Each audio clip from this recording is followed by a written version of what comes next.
Greg, how you doing, man? I'm good, thanks, Clyde. Yeah, man. So, after the highs and the sort of high of game week 2, let's see if we can continue it going and keep it going in game week 3 and just imagine if there's another average score, if the average points in game week 3 is exceeding 50 again. I think that would be quite insane, right? Oh man, it would be brilliant. It would just mean that there've been goals in the games and good football to watch. But I think if once we get that inevitable 20 to 30 game week average point score, I think we might have a few new managers deleting their teams. They'll never have seen it before. Exactly. I mean, I'm sure there's new players. They think, man, this is so easy. What are these guys getting worked up over? Doing all these podcasts, these YouTube channels, all of these things. So much of data-rich information. Where did these guys create websites with stats or whatever? We're just picking teams, random players, the players that we like, and they're all scoring. So what's so difficult about it? Eh? Yeah, it's an easy game. We just score 100 points every week. I mean, come on. Funny enough, I said the average was 56. I got 71, and I still saw a red arrow. Can you believe it? Eh? Yeah, that is brutal. That is very brutal. It was a small red arrow, but not that I'm worried about that so early in the season, but it's just such a weird one where, it just shows how, having a few, like West Ham players, for example, has just changed the whole shape of how, 2 weeks in a row, you could say it's the West Ham players who have kind of just boosted the scores, which makes it quite insane. So yeah, for sure. Yeah, so looking ahead at this upcoming week's fixtures. So the first up, we've got, Clash of Titans, Manchester City versus Arsenal. That should be a cracking game, So yeah, I'm not sure you can call it a Clash of Titans anymore. I don't think Arsenal currently fit that bill, but I think it's actually going to be an easy fixture for City on recent form and on paper. It just looks like it, yeah. And Arsenal are such a mess at the moment. I mean, we covered it in the previous episode as well, where they're in such disarray right now. They look so disjointed. I mean, honestly, I wish if I had a nailed-on City asset in my team, I'd generally consider just putting a triple captaincy on and just go with it. And I'm not saying that ironically. I mean, I seriously mean it, because I feel it could be a real bloodbath over there, because Arsenal look like such a mess at the moment. And so, famous last words, watch them go and win 1-0 now and then just mess up everybody. So, it always seems to happen like that. But yeah, I've got Mahrez in my team, and obviously I was disappointed he got benched last week, but I see no reason against an Arsenal team at home that, if he starts, I would expect him to do really well. And I think if you're playing Pep Roulette and you've got one of the City players in your team, you've just got to hope that they start, and it should be a good fixture for them. So would you consider putting the captaincy on Mahrez in that game? I wouldn't risk captaincy. I've got under my captain picks for the week, City are ranked second, very, very slightly behind Spurs. Because Spurs play Watford, that's right. Spurs play Watford at home, and that's the best fixture, but it's so marginal. I think I wouldn't risk it just because of game time. You want your captain to play 90 minutes to get those bonus points, to have every opportunity to score you as many points as possible. And I think with Spurs, if Son is fit, you've got Son, you've got Kane. If you can manage to bring him back into your team, but I think possibly the form option is West Ham in third place. You've got Mikel Antonio, who could be the real form pick for that's for an captaincy interesting one options against Crystal Palace. Wow, yeah, they've got Crystal Palace at home, and they certainly look like a team full of goals. I think there are 5 players in that team: Fornals, Benrahma, Antonio. You've got just all these guys that are just basically lining up to score goals. So yeah, I think Antonio would. I think my gamble pick would be Antonio, and my sort of head and data pick would be Son. Interesting one. So here's a stat for the City and Arsenal game. City have the second highest XG, and Arsenal have the third highest expected goals conceded. So if you want to talk about a a perfect attacking fixture for City. For City, for sure. And defensive fixture. I mean, Arsenal just haven't looked like scoring a goal. So all round, this looks an amazing fixture to have City players in your team. So an interesting stat for you: if Arsenal don't score against City, then they're going to have to choose their goal of the month from their training ground practices. Because they haven't scored a goal yet. So I've seen that bouncing around social media, and every time I read it, I'm like, man, people are so brutal. But I can't see them scoring. So look, they have to. Hopefully, they scored some good goals in training there, because they're definitely going to need it, I think. Okay? Exactly. Yeah. So and then. The fixture that you predicted to bring fireworks didn't necessarily live up to the billing last week, but still gave us 2 goals. And one from Danny Ings. So obviously, unfortunately, none from Newcastle, but none from Newcastle. Yeah, and Newcastle still obviously bad expected goals conceded. But next up, obviously, Villa playing Brentford. Now Brentford have looked. Obviously, they beat Arsenal in the first game. They looked defensively solid against Palace, but then Palace don't have the best attacking output at the moment. So this probably will be their biggest test defensively. I think this is a good fixture for Aston Villa, both attacking and defensively. I think if you've got Mings in your side, you're going to be very happy. I think you can expect, hopefully a clean sheet and maybe some attacking output. And if you've got some of the Villa attackers, Danny Ings, then you're also very happy. So there's no reason to do anything. I wouldn't be transferring Villa assets in, just because their fixtures from here on get much more difficult. They've got Chelsea, United and Spurs in 4 weeks, with Everton in there as well. So I think this is the last real good fixture for Villa for a while. Keep your Villa assets and then look to offload them in Gameweek 4, possibly when they play Chelsea. Yeah, and look, with Ings and Mings, the headlines even write itself. So the fact that Mings assisted Ings last week was just quite comedy gold, if you want to call it that. So look, I suppose at the moment, I haven't been looking at Brentford players, if I must be honest. I mean, I think we spoke about it during pre-season where. Initially I really had Tony high up my list, but after that, with so many good options emerging, it just didn't feel worth it anymore. Yeah, it's just not worth backing these promoted sides until you see it in the Premier League, see them perform, see those points being accumulated by the players, and then then you can make that decision. But I think taking a gamble on them based on Championship form, it's going to end badly. So that was a good call. I also didn't go Tony. I think that was another one of the big traps pre-season was everyone bringing Tony in. I think it's a wait and see. Let's see how he does. Once their fixtures start improving again, against some of the weaker teams, let's see how they perform there before we even consider any of their players.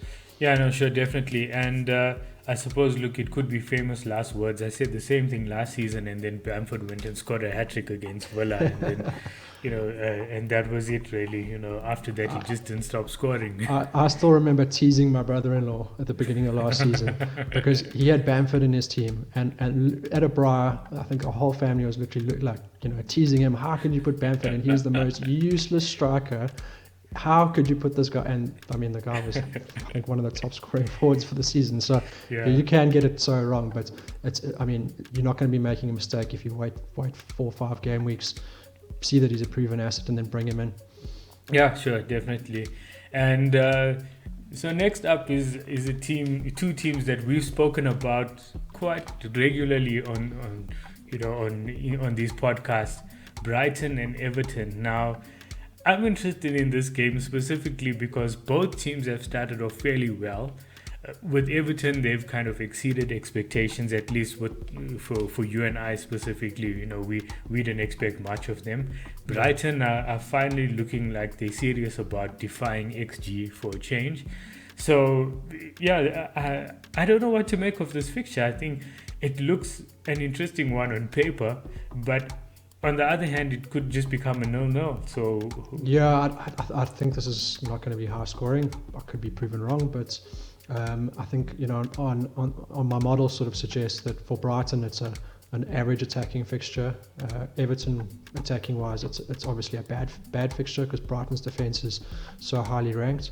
And then, from a defensive point of view, I think for Brighton it's a good fixture, and for Everton it's an average fixture.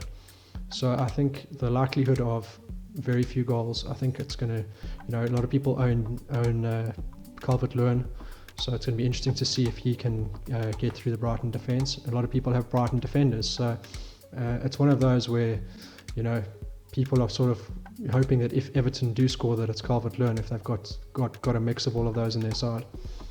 Yeah, exactly. Or some crazy stuff happens, like, where Sanchez makes 8 saves in the game and gives you 2 points extra, and Calvert-Lewin scores, or some ridiculous outcome that us FPL managers play out in our heads, like, so yeah. But yeah, look, I was looking at that then.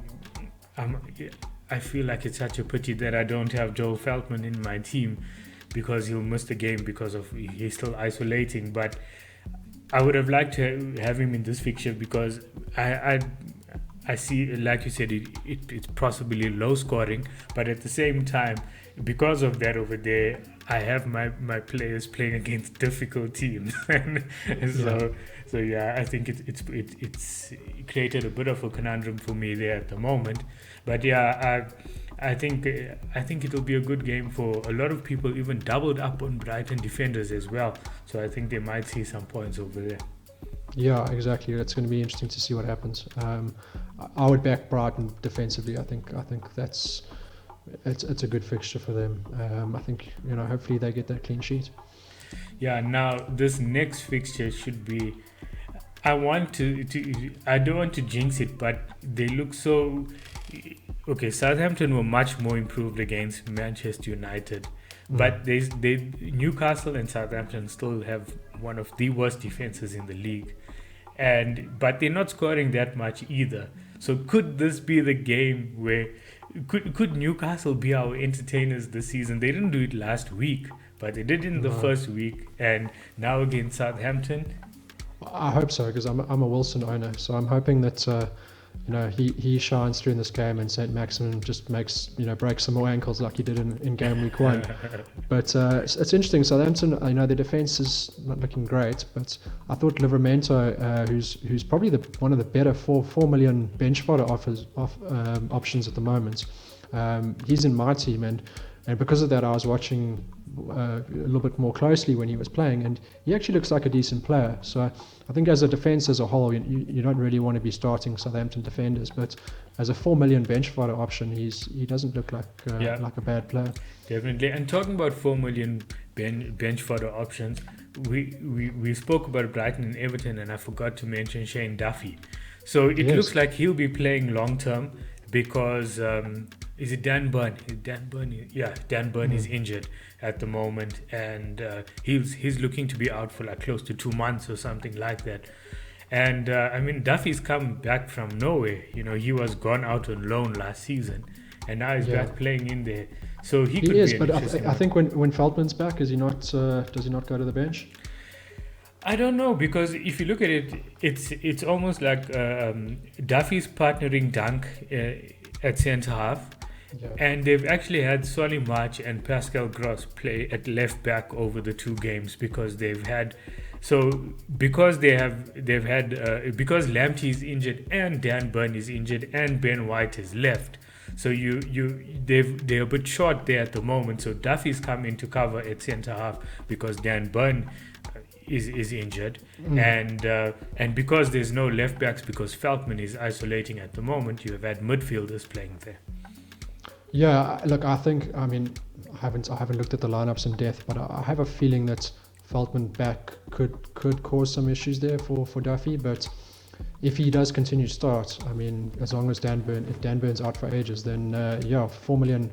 What a brilliant option. I think actually it's 4.1 or 4.2 now, so we missed the 4 million boat, but gone up slightly. Yeah. But I think if you're pretty confident that he's going to get a couple months of game time, that's when Brighton's fixtures are the best anyway, because they start to drop off quite considerably.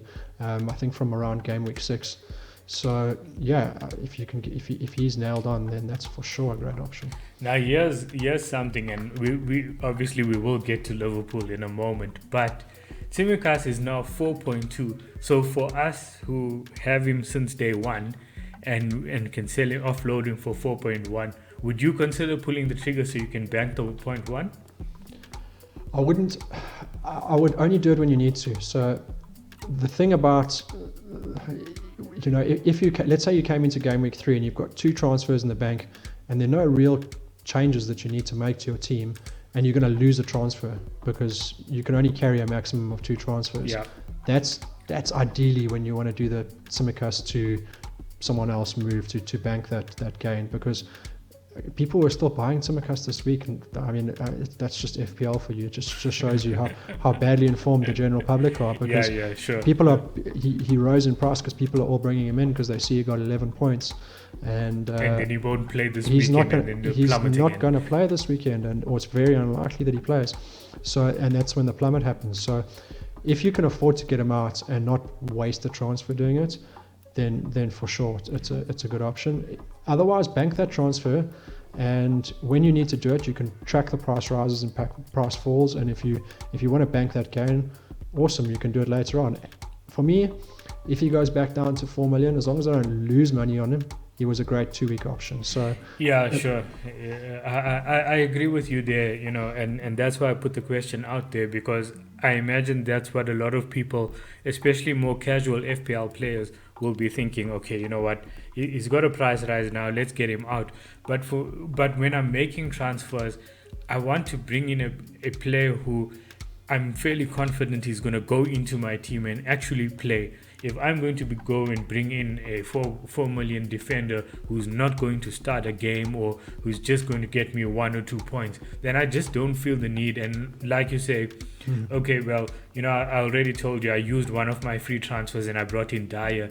If I didn't need to make those changes and I wasn't going to burn a transfer, then I would have probably pulled the trigger and brought in a 4 million, like maybe a Livramento, just to do so that I can bank the 0.1.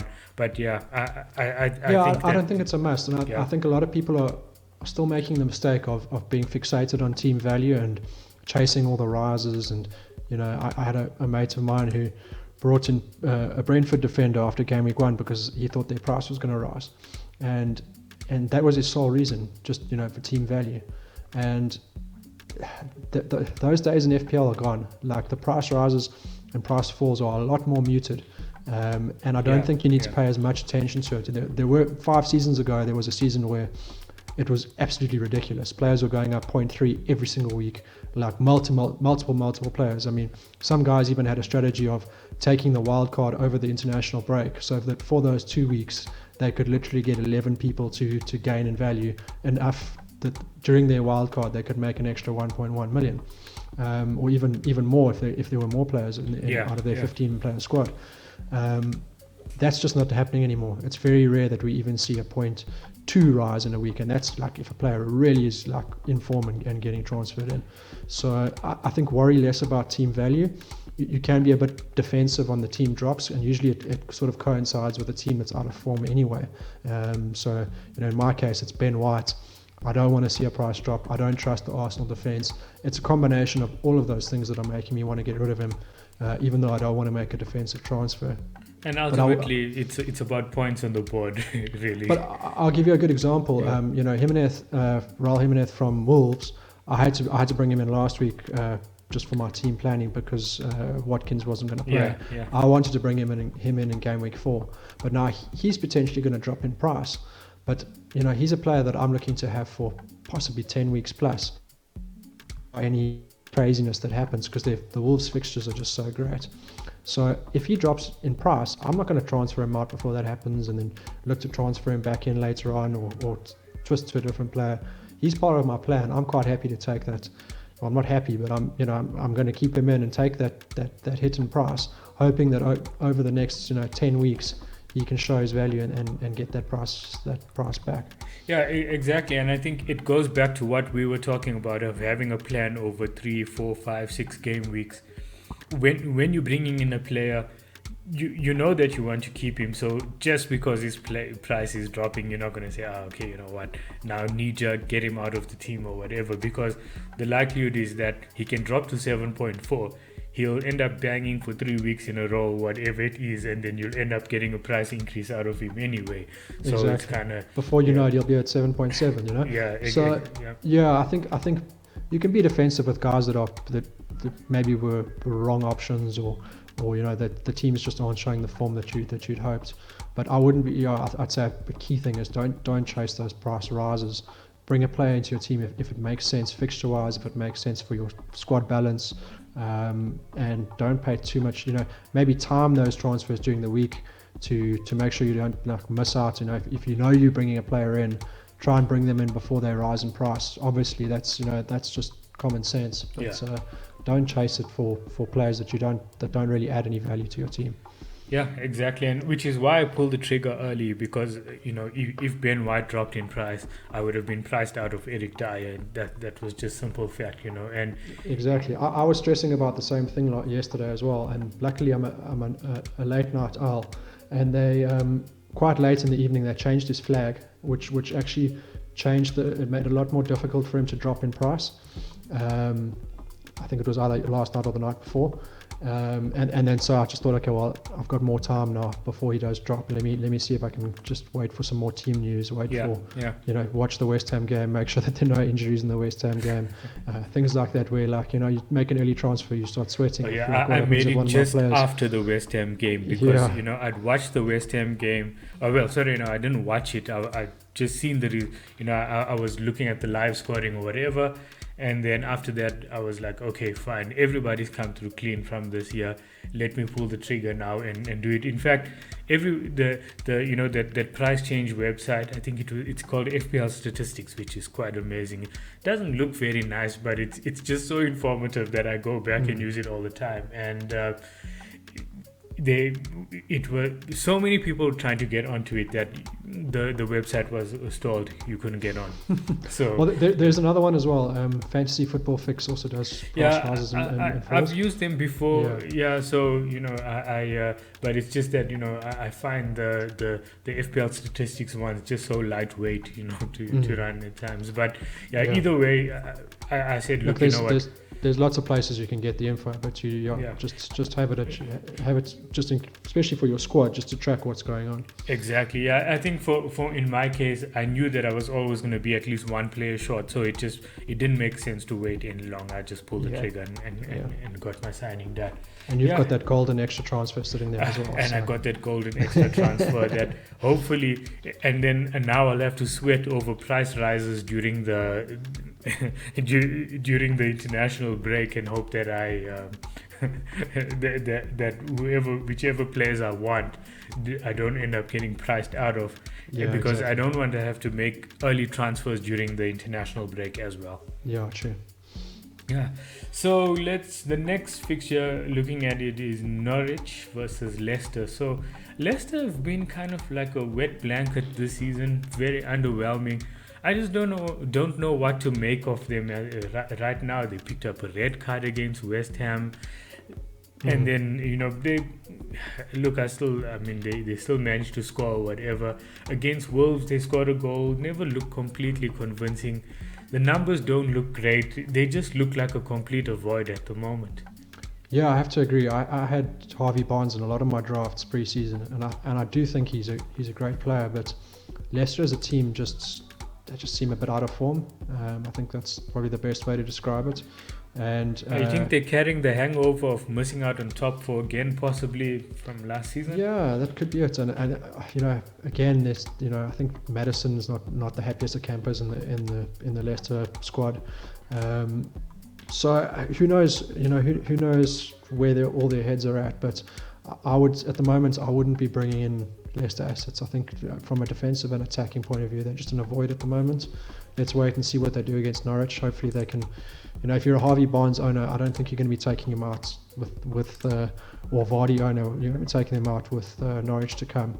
But if they don't do well against Norwich, I think then you're going to have to start making some decisions, because they've got City next week at home, and then Brighton the week after, and those are your two of your your top 5 defensive teams. So if they don't perform against Norwich, it's very unlikely they're going to perform against those teams. Yeah. So yeah. I'd be holding for one more week and then possibly getting rid of if they don't show any returns. Yeah, and as far as Norwich are concerned, there's no numbers to justify even talking about them at the moment. They're just a no-go zone right now. Yeah, they're just look a little bottom better. of the pile at the moment. Yeah. Yeah, they're a team that I've looked to just target for captaincy and stuff at the moment. Yeah. Yeah.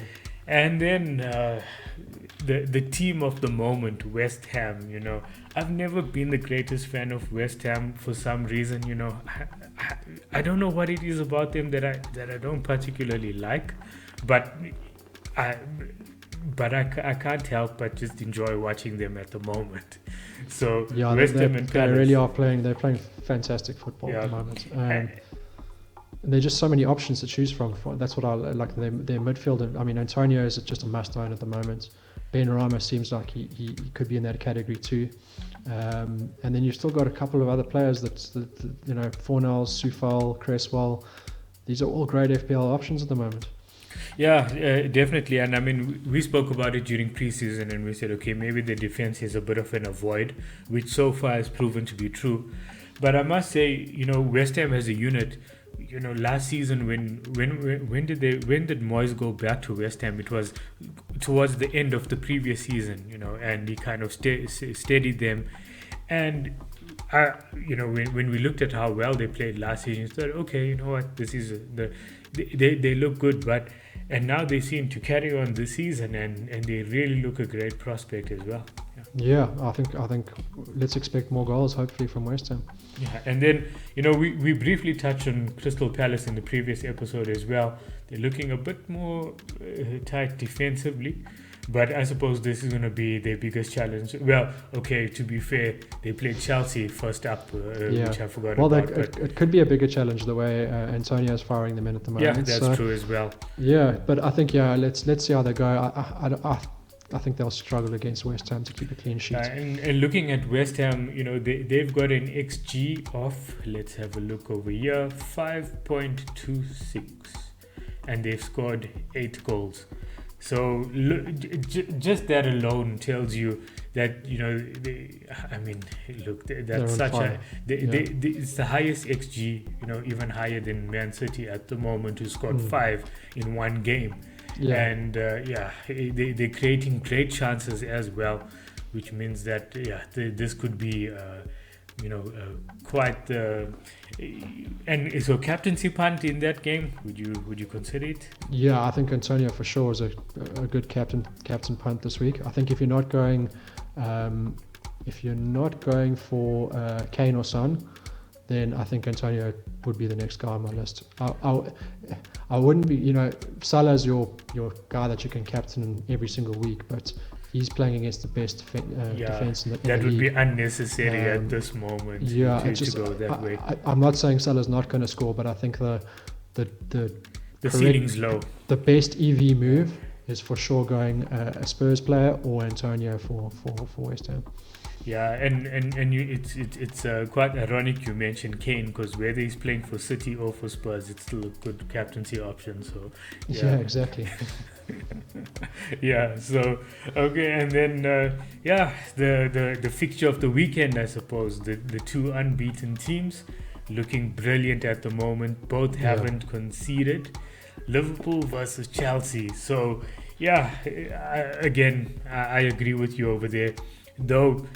Salah actually has a decent record against Chelsea, if I'm not mistaken. Right? Yeah, he's got a very good record, and I think because Liverpool are at home, it's still a good attacking fixture, according to my model. For Chelsea, it's an average fixture because that's Liverpool away, not the tightest defensively, but I think it's very difficult to go to Anfield and get something out of the game. So I think. This season I just have this feeling that these big games are going to decide the league and decide the top 4. I think it's going to be a lot closer fought league as a whole. And I think Liverpool, Chelsea, City and Man United are going to be the 4 teams really going at it for those top 4 spots. And I think these big games are going to be key. And I think, Yeah, yeah, I also think that too, because I mean, if especially for the last few years, I think I always said, okay, you know what, to win the league, because there's one or two standout teams, you're going to have to score like 90, 95 plus to win. And then last season, I said, okay, you know what, if you can hit 90, you'd probably win the league, because the fact that all the teams started so slow. And then even 90 would have definitely been enough, right? What's good about this season is that you could realistically see four teams who definitely have the potential to hit 90 points. It's obviously, well, I think 80 points could win it this year, but just because of how many points. yeah, I think 82, 83, 84 Yeah. might just be enough to win the league as well, which would be quite exciting as well. Yeah, so I mean, look, yeah, we're looking at two of the statistically, well, actually, Chelsea have the best defensive numbers, expected goals conceded wise. Liverpool sitting in 10th at the moment, so obviously because they had against Norwich, they gave away one good chance which Pukki fired straight at Alisson. It was a fairly tight angle at the end, and then there was a brilliant save from Alisson at the end against Burnley, which was which had my heart in my mouth for a second over there. But yeah, we ended up keeping the clean sheet over there. But I suppose it just shows the value of having a top quality keeper who can keep you in the game in those crucial moments. And I'm thinking, we seem to, because we play such a high line, and our defenders are so integral to our attacking play as well. I wouldn't be surprised to see us giving away one or two chances against Chelsea as well. But I suppose Alisson is going to have to be on his game again. Yeah, look, it's going to be a cracker game. I think you're certainly not going to be benching any of your Liverpool assets. If you've got Salah and you've got Trent, those guys for sure you're going to want them in your team. That they still have the potential to score points against Chelsea. I think Tsimikas' time is up. I think Robertson will be back. Yeah. And then from the Chelsea side, Lukaku is looking fantastic. I think a lot of people are waiting until Gameweek 7 when Chelsea's fixtures really turn really incredible to bring Chelsea assets in. And I think one really worth mentioning is James as a right back for Chelsea. He looked fantastic. He was amazing. He was brilliant and really seemed to be working the overlap with Lukaku holding the ball up in the middle. It's like him and Trent. That's exactly, when you watch players like them, they're so exciting to watch, especially as fullbacks. They look engaged. They look good for clean sheets. They look good for attacking returns. They just look such complete players. As FPL assets specifically. So yeah, I'm looking forward to that one as well, and I've definitely got Reece James on my wish list as well. Yeah, I think Lukaku and James for sure on my plans for Game Week 7. So I suppose if you're desperate, you could captain Salah, but if you're not, stay away from him for this weekend. Yeah, he's never a bad captain option. You can never captain Salah and go, oh, that was a mistake. So I think it's just you always want to just go for the decision that makes the most sense. Or I go for the decision that makes the most sense mathematically. Like we said, that's Spurs, then City, then West Ham in terms of teams. But you can't go wrong captaining Salah. And the thing about when you make these captain decisions, you can't be results orientated. You can't look back and go, that was a mistake because they didn't score any points. Like last week, captaining Salah was a mistake because he only scored 3 points. And that's just not true. There's always going to be the variance, and you can't rely on the result to decide whether it was a good decision or not. Exactly. I mean, if you're looking at the result and then you take out of context the fact that he was probably centimeters away from scoring from that goal, scoring which was offside. And exactly. And on another day, that like you say, a goal and assist ends up becoming like 15, 20 points extra if you're captaining, and then and then the bonus points and everything exactly just sort of accumulates. And so let's get to Sunday's fixtures, and then we've got Burnley and Leeds. Now Burnley have do they have the worst? No, they have the second worst, marginally second worst expected goals conceded. So obviously Newcastle are 4.52, but Burnley's expected goals conceded is 4.51.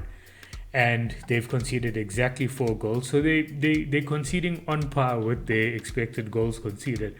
But which is quite strange because generally they've been known as a team which are fairly stingy, defensively, and they just don't look it anymore, especially since last season. Yeah, they don't look good, and I think attacking and defensively, I think I've got zero Burnley players on my watch list. I think for me, just a clear avoid. There's not really much to say. I think they're one of the worst defenses, one of the worst attacks.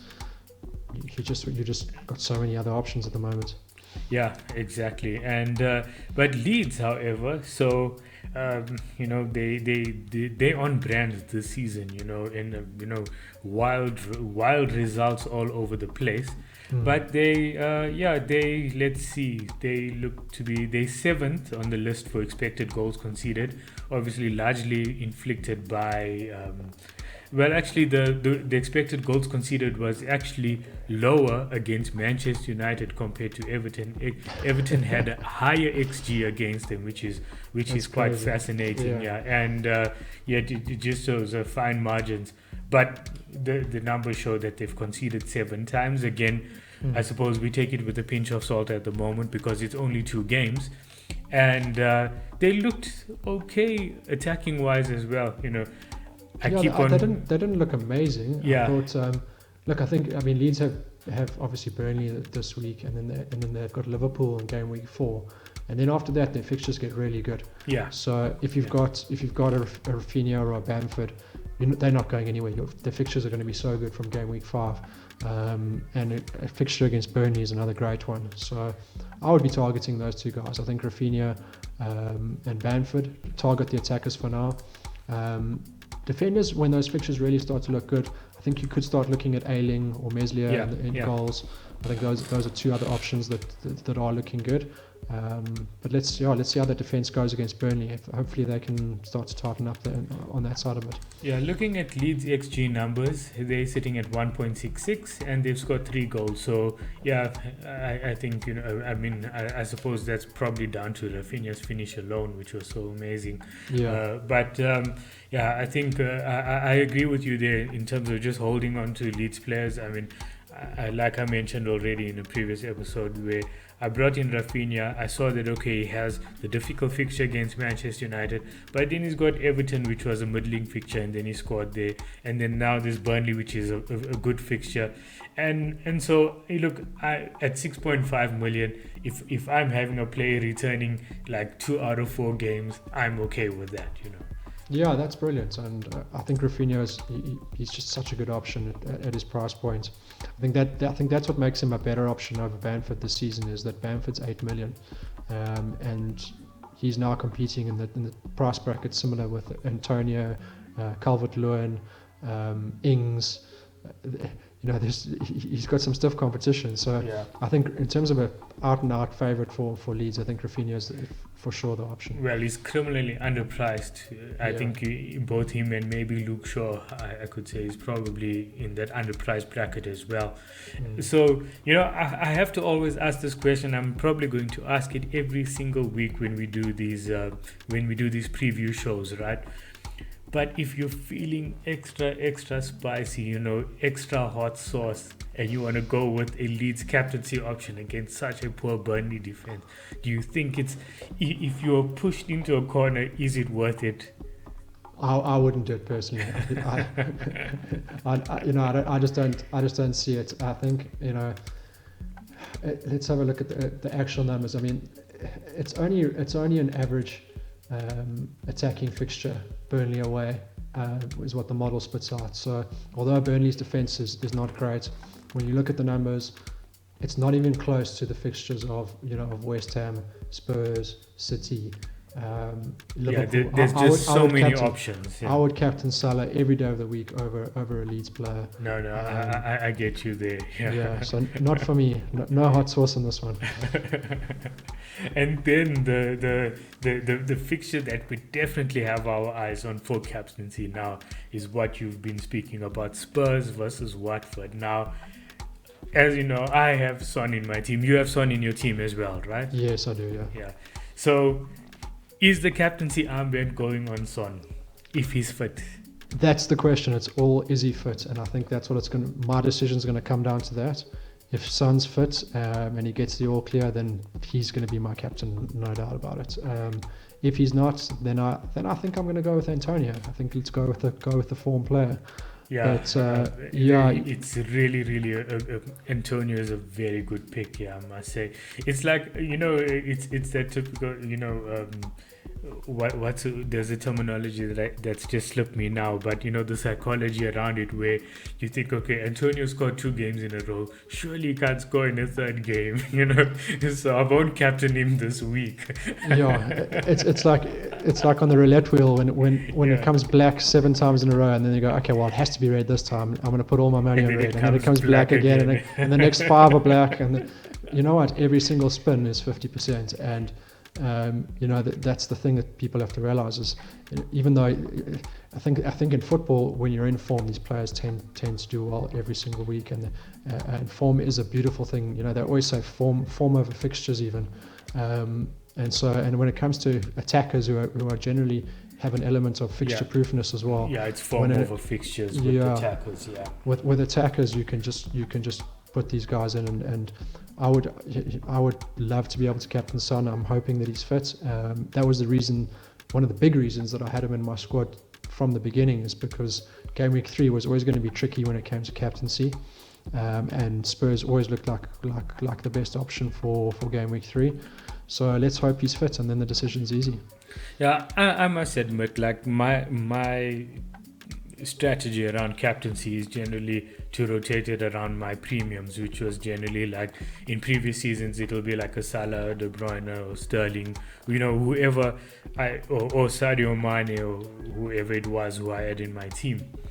And you have to justify the price tag of those players. Yeah, and captaincy is a big part of that. Exactly. And so I tried to tend not to veer too much away from it, but I had the odd fixtures like where I'll captain like Gareth Bale last season or whatever, and sometimes it works, sometimes it kind of bombs. But look, I suppose any player can blank on a specific game week, but specifically for this one, I have to say, based on what I've seen so far, like you say, you can't ignore Mikel Antonio as a captaincy option for this week. No, you can't. And I think there's a big difference when we jokingly say let's punt on Antonio. I think the numbers are still there as well when it comes to West Ham. Yeah, the numbers are amazing. They have the third best fixture. City are very difficult to pick a player. So basically you're left between Son. You don't know if Kane is necessarily going to start. Is he going to be benched again? So you're kind of left with Son and Antonio. So I don't think Antonio is much of a punt. I think the real punts are actually generally mistakes, and people take these punts along the season, and like you spoke about, do I punt a Leeds player? Do I do this? And sometimes they work, and you always, it's almost like when I was playing poker, you never remember the hands you win. You always remember the hands you lose. In FPL, it's almost the opposite. In FPL, when you pick a punt captain, you always remember. I remember the day I picked Coleman, and he was playing this team, and then that he was ends a defender, up shaping your psychology as well. Yeah, and it's just a mistake. If you do it 100 times, you're going to show a much worse result than and that's how you have to think about it. If I had to do it not for one game week, if the next 100 game weeks that I chose were all this fixture or these fixtures, would I choose them 100 times out of 100? And you end up saying, no, I can't. That would just be ridiculous. Like I would be so far behind if we had this set of fixtures 100 times and everyone else was captaining Son and I'm captaining Bamford from Leeds or even bigger punts, one of the defenders or something like that, then you're just going to be miles behind at the end of those 100 simulations or whatever it is. Yeah, no, sure, definitely, I'm with you there. And then the last fixture, which is Wolves and Man United. Now, Wolves, I don't know what to make of them at the moment. I'm not sure, still too small of a sample size, I suppose, but they've got the fixture turn after from game week 4. Now, in this fixture, we obviously have Bruno up against Wolves. And obviously, I have Bruno. And the question is, okay, well, Liverpool versus Chelsea, you wouldn't want to be captaining Salah there necessarily, even though you say, okay, you know what, you can almost like, if in doubt, captain Salah type of thing. And then you've got Son. Now, a lot of people may not have Son. And well, okay, there's the option of Antonio. But if you're thinking, okay, let's put the captaincy on Bruno here, do you think it could be worth the shout here? I think it's still a good fixture for United attackers.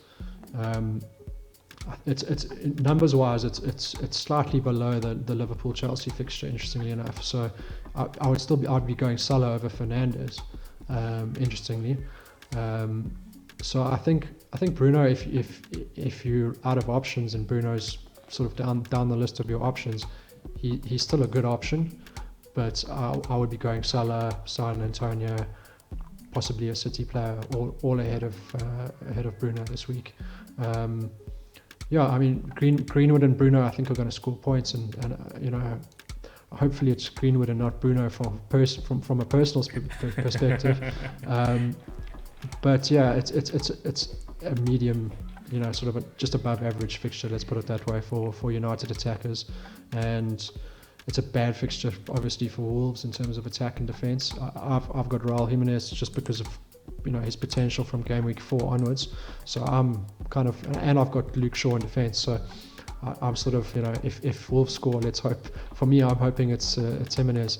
And from an effective ownership point of view, I actually would quite like that because Jimenez is obviously very, very low percentage owned, whereas Luke Shaw's, I think, over 50% or something ridiculous. Yeah, so that's the situation I spoke about. Was it last week? I think where I said when Ings was taking the penalty against Bachmann, and I was thinking, Yes. okay, if Bachmann can save this, fair enough, I'll have to take a minus with Ings, but I'll get the points with Bachmann, and then with the overall ownership, that will be, quite amazing. Exactly. We were just briefly talking about issues with and certain actions we'll need to take about our team, but the one that's kind of worrying me a little bit is having Daniel Bachmann in my team.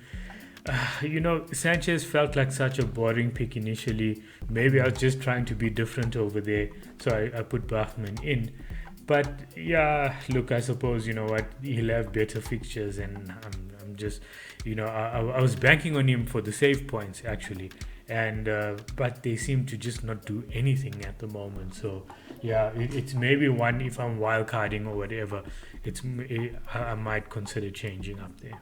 Yeah, I think it's interesting. I mean, I think a Wolves keeper or a Leeds keeper might be interesting options coming up. I know Wolves defensive fixtures are certainly very good. Yeah, and the Wolves keeper Jose Sa, because it's Portuguese. He's been a save magnet. He's got save points in both games so far. Yeah. So I think those are for sure options. If Leicester start improving defensively, I think Schmeichel at 5 million is also a possibility that he falls into a similar bracket. I suppose if you don't have Shaw in your team, then a United keeper at 5 million could be an option as well. Yeah, exactly. So I mean, you have options out there, and I think Sanchez's time. I think initially he's going to be great. From game week 4, Brighton's defensive fixtures do start dropping quite a bit. Yeah. So at some point, I think you don't want to be making goalkeeper transfers. For me, Sanchez is a set and forget. If I wild card, then I'll start thinking, okay, who's the best keeper option? Do I want to upgrade to a 5 million keeper? Do I want to stick at 4.5? Those are sort of wildcard decisions. I wouldn't be making goalkeeper transfers. There's just no reason to do it. Yeah, okay, so that brings to an end our Game Week 3 preview. Man, I hope it's a cracking one again. I'm really hoping my players can do it for me just for one more week with my 3 premiums. If they can come through for me, that would be amazing, but one of them has to go. Well, let's hope it's another cracker. It's been so enjoyable watching all this football.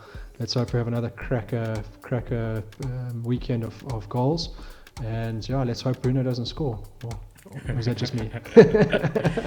Yeah, man. Cool. We'll catch up next week. Cheers, Greg. Brilliant. Thanks, Cloud.